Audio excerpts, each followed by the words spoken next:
Hi, my name is Jimmy. I made it to top 8 today at the OTS Championship. Unfortunately, I got destroyed at the end by Brandon, but overall, I feel like this deck is amazing and it performed really well. And yeah, here's my deck profile.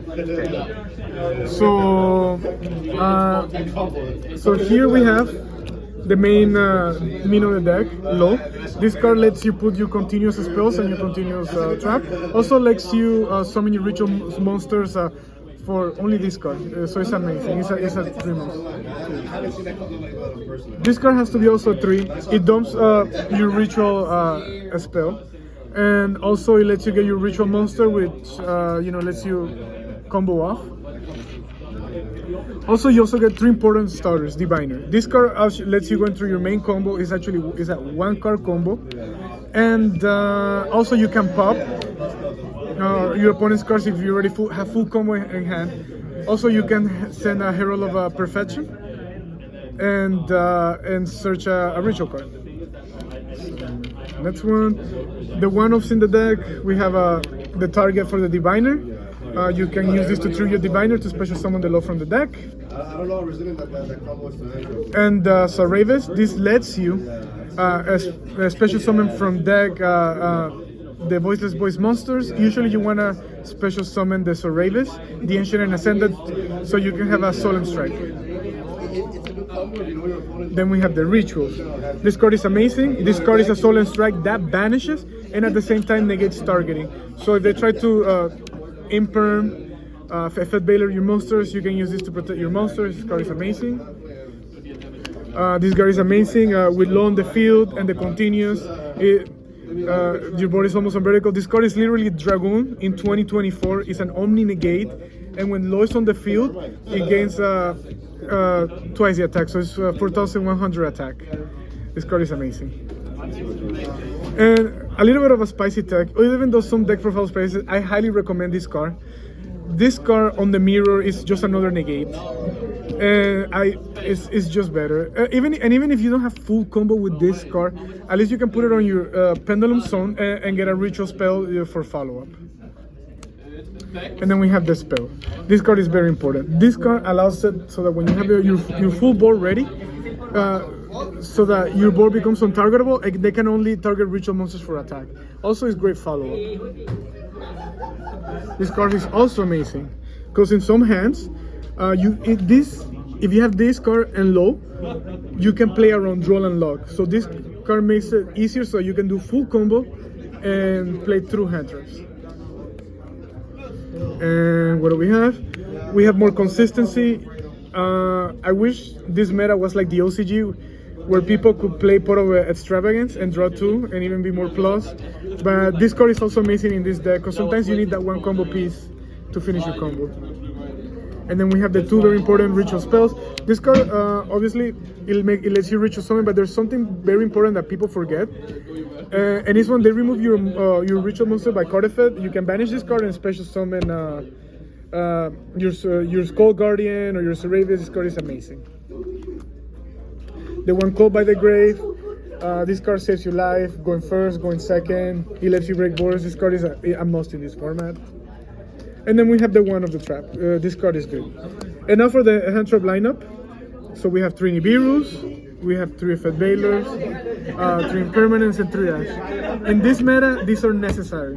The one thing though that I would suggest for games 2 and 3, I would suggest to take out Ash Blossom because your opponent will make Hita and use it against you. So mainly all of these hand traps are great. Yeah, and they're necessary this meta. And now we're gonna go for the extra deck. This card could be played at 2. I feel like 1 is just necessary because usually you only need to use it once and it hardly comes up. This lets you play during your opponent's turns to get the trap if you didn't, to let you fully finish your full combo. This one, if you need to summon your monster, your low, you can use this to take away a monster from your opponent. People fall for this. SP Little Knight, why not? This card is so good. 1 Link Kuribo. Again, this is again just more Link fodder. The Chaos Angel. You use this with the Trias Hierarchy and the low. it becomes unaffected by activated effects because it's lights. And these are two very important targets. This is for the diviner. You have the Entes to pop if you have full combo, and then you have the Herald of the Arclight, which lets you add a ritual spell or a monster. And then because I have the extra space, usually when this card comes up, either you're losing or the game is about to turn a tide. Yeah, this card is nice. It's very good. And then we have the fusion package. This works against branded. In some occasions against Salamangreat, even against Snake Eyes, but again against Snake Eyes I prefer hand traps, more good targets. Then we have, if anybody wants to play Manadium, again more branded love, and a good generic target over here. So yeah. And then we have the side deck. Very important, again, we have to respect the mirror and Manadium.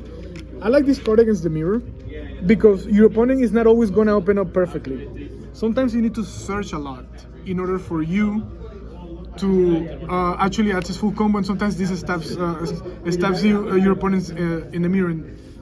Same thing with this one. This card is also missing in the mirror. I feel like hitting either the low, if your opponent does not chain correctly, with the Skull Guardian and the low, they go chainlink 1, a Skull Guardian chainlink 2 low, you go chainlink 3.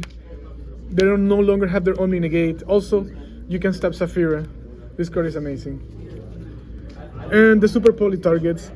This, again, is for branded. It's more for generic utility against matchups that need more board breaking rather than preventing. So yeah, that's why I decided to play it.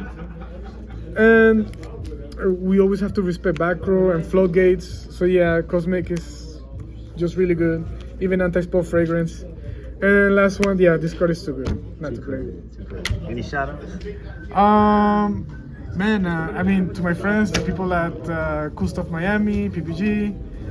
My God, nobody special. I mean, what else can I tell you? This is a very good deck. Most of the time I played against 3 Voiceless boys. It was an easy mirror match. You just gotta know how to play it well. I played against 3 Fire Kings. I did amazing with hand traps. Believe it or not, the deck breaks, so you can actually get lucky. And in Top Cut, what else? When I entered, you gotta see good things against branded. But yeah, that's everything. All right, man. Well, shout out to you. Thank you for doing the deck profile.